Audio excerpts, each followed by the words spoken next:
हमारे भाई सरदार वसीम उल अब्बास तशरीफ फरमा है। किताब से एक रवायत पढ़ने लगा। मिस्र का रहने वाला एक शिया ताजर था। हर साल अपने घर में इमाम हुसैन के 10 दिन मजलिस करवाता था। एक साल ऐसा आया, किताबें कहती हैं कि इतना मकरूज हो गया, इतना मकरूज हो गया, घर के बर्तन भी बिक गए। चांद मुहर्रम का तुलू हो गया। फिर आमिर शाह जी छत पे गया, मुहर्रम के चांद को देखा। मेरे साहब चांद को देखा था, काश मेरी जिंदगी में तलू ना होता। हर साल तू तलू होता, मेरे घर में हुसैन के नोहे पढ़े जाते। तू भी तलू हो गया और मेरे घर में इंतजाम भी कोई नहीं। रहमत भट्टी साहब ये चांद से शिकवा कर रहा था, या कांधे पे जौजा का हाथ आया। इसने पलट के देखा तो पीछे जौजा खड़ी थी। देखा थी चांद से शिकवा ना कर, मुश्किल वक्त आए तो कीमती चीजें बेच देते हैं। इसके जहन में फौरन आया, औरतों को जेवर प्यारे होते हैं, इसने को जेवर छुपा के रखा है। पलट के देखे कानून साहब कहने लगा, तेरे पास कोई जेवर है? अगर जेवर था तो तूने मुझे पहले क्यों नहीं बताया? वो देखे थी, हाँ मेरे पास बड़ा ही कीमती जेवर है। इसने कहा जल्दी दे, मैं बाजार में जाके बेचूं। किताब कहती आगे आगे बीवी चली, पीछे पीछे शौहर चला। उस कमरे में आ गई जहां 2 बेटे सो रहे थे। दोनों बेटों के सरहाने आके खड़ी हुई। शौहर ने जौजा की आंखों में आंखें डाली। देखे कदम, मुझे तेरे इरादे का पता नहीं चला।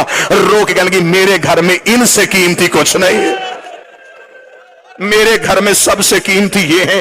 इतना कहना था। शौहर देखा था, क्या कहना चाहती है, क्या करूं इनका? हाथ बांधे रो कहती, मां तो मैं हूं ना, मैं मिन्नत करती हूं, बर्दा फरोशों के बाजार चला जा, जहां गुलाम बिकते हैं इन्हें बेच दे, जो कीमत मिले उससे करवाएंगे हम हुसैन की मजलिस। इतना जुमला कहना था। शौहर सर से लेके पांव तक कांपा। रो के कहने लगा, कभी किसी ने औलाद भी बेची है? कदमों पे हाथ रखे कभी, सच बता तूने मांगी किससे थी? तड़प के कहने लगा मदीने वाले हुसैन से, कभी जल्दी जा बाजार में जाके बेच दे। कैसी मां थी? अनवारुल गुम्मा में लिखा, मां ने बच्चों को उठाया, गुलामों वाले लिबास पहनाए, लिबास पहना के बाप ले आया गुलामों के बाजार में।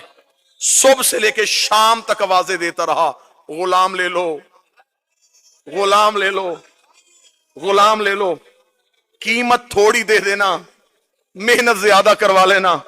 शाम तक कोई गाहक ना आया। थका हुआ बाप जमीन पे बैठा, बेटों के सर सीने से लगाए, मुंह बकिया की तरफ करके कहता, रसूल की बेटी मेरा मुकद्दर। बीबी मैं तो घर से बच्चे भी ले आया था, शहजादी तुझे मेरी अजादारी मंजूर नहीं है। अभी ये शिकवा कर रहा था, खान सबाब के लिए जुमला पढ़ो, या बाजार में किसी घोड़े के चलने की आवाज आई। जो ही घोड़े की आवाज आई है, इसने यूं पलट के देखा, सर पे घोड़ा सवार, चेहरे पे नकाब। आवाज देके कहने लगा, गुलाम बेचेगा? बेचूंगा। क्या कीमत लेगा? कीमत का नाम आना था, जिस्म के रोंगटे खड़े हो गए। तड़प के कहता, कोई कायनात भी देता, मैं बाल भी तोड़ के ना देता। मैंने मन्नतों से मांगे, बस इतनी कीमत दे दे, 10 दिन मेरे घर में हुसैन की मजलिस हो सके। अब मुझे नहीं पता यहां कौन बंदा मातम करने के लिए इतना जुमला कहना था। घोड़ा सवार की आवाज आई, वो मेरे घोड़े के सामने दिनारों की थैली है, ये उठा और अपने बच्चे मेरे घोड़े पे बिठा दे। इतना कहना था। तड़पा, तड़प के उठ के कहने लगा, मैं कोई कर्जा तो नहीं मांग रहा, बेटे बेच रहा हूं, इतनी भी अमीरी क्या तो मुझे दिनार भी उठा के नहीं दे सकता? घोड़े सवार की आवाज आई, मेरी मजबूरी है, मेरे हाथ होते मैं तेरे बेटे हाथों से उठाता, मेरे बाजू होते मैं तेरे लाल सीने से। 1 या 1.5 मिनट और मेरे बेटे होते मैं यूं सीने से लगा, मेरे बाजू नहीं है। पीर सादी शाह जी लफ्ज सुनना था। तड़पा, दिनार उठाए, हाथों में